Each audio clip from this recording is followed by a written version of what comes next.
निर्भया से ज्यादा दरिंदगी हुई थी उसके साथ। 70 किलोमीटर तक कार में होता रहा था घिनौना काम। सुप्रीम कोर्ट के एक फैसले ने मार कर भी मार डाला उसे। इस देश में कब मिलेगा सही से इंसाफ।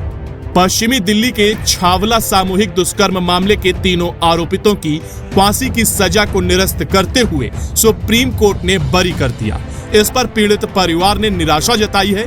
परिवार ने इंसाफ की लड़ाई जारी रखने की बात कही है। बता दें कि निर्भया दुष्कर्म कांड यानी कि 16 दिसंबर 2012 से लगभग 10 माह पहले भी दिल दहलाने वाली वारदात हुई थी। कार सवार 3 युवकों ने छावला की रहने वाली 19 वर्षीय युवती को अगवा कर चलती कार में उसके साथ सामूहिक दुष्कर्म के दौरान दरिंदगी भी की थी। उस घटना ने भी देश को शर्मसार कर दिया था। बताया जा रहा है कि दिल्ली के छावला से हरियाणा के रेवाड़ी के बीच तकरीबन 100 किलोमीटर तक युवती के साथ दरिंदगी की गई। घटनाक्रम के मुताबिक 9 फरवरी 2012 को जब बेटी काफी देर तक घर नहीं पहुंची तो गुमशुदा बेटी के पिता मदद के लिए पुलिस के पास पहुंचे थे। पुलिस वालों ने उन्हें कहा था कि युवती को ढूंढने के लिए उनके पास वाहन नहीं है। पुलिस की हीला हवाली के कारण तब तक आरोपित पीड़िता को लेकर हरियाणा की सीमा में प्रवेश कर चुके थे। उसके बाद युवकों ने चलती कार में पीड़िता से बदसलूकी शुरू कर दी थी। बताया जा रहा है कि रास्ते में आरोपितों ने एक ठेके से बियर भी खरीदी थी। आरोपितों ने दुष्कर्म करने के साथ ही उसके शरीर पर कई जगह दांतों से भी काट लिया था और सिगरेट से जलाया भी था। इस दौरान पीड़िता कार के अंदर शोर मचाते हुए जान बचाने की गुहार लगाती रही, लेकिन शीशा बंद होने के कारण न तो किसी राहगीर को उसकी आवाज सुनाई दी, न ही आरोपितों का दिल पसीजा। बदहवास हालत में पीड़िता ने जब आरोपितों से पानी पीने की इच्छा जताई तब उनके दिमाग में उसकी हत्या करने की बात आई। उन्होंने पहले पीड़िता की आंखें फोड़ी। दर्द से कराहने पर आरोपितों ने उसे रास्ते में एक जगह पानी पिलाया और बाद में उसी घड़े से सिर पर वार कर उसे जख्मी भी कर दिया। बताया जा रहा है कि इतने से भी दिल नहीं भरा तो पेचकस को गाड़ी के साइलेंसर पर रखकर गर्म करने के बाद उससे भी उसे जलाया।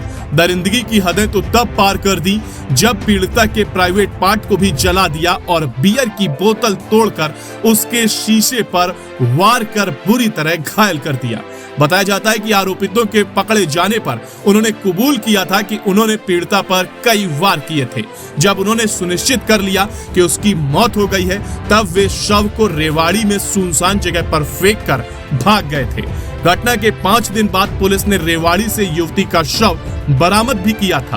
पुलिस ने मामले की जांच शुरू की तो पता चला कि सभी आरोपित रवि, राहुल और विनोद हरियाणा के रहने वाले हैं। सभी ड्राइवर की नौकरी करते थे।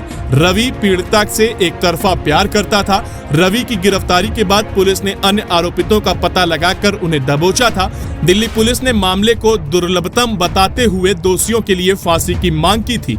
रवि कुमार, राहुल और विनोद पर फरवरी 2012 में युवती के अपहरण, सामूहिक दुष्कर्म और बेरहमी से उसकी हत्या करने का आरोप था। युवती का छत विक्षत शरीर अपहरण के 3 दिन बाद मिला था। यह हरियाणा के रेवाड़ी के रोधई गांव के खेतों में मिला था। पुलिस ने अदालत में कहा था कि एक आरोपित ने युवती के समक्ष दोस्ती का प्रस्ताव रखा था।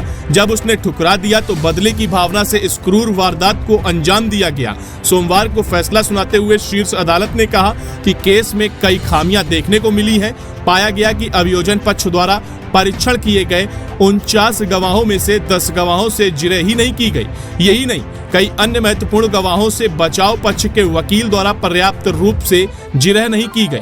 जस्टिस त्रिवेदी ने कहा, हमने पाया कि अपीलकर्ता आरोपितों को निष्पक्ष सुनवाई के उनके अधिकारों से वंचित किया गया था। इसके चलते उन्हें संदेह के आधार पर बरी किया जाता है।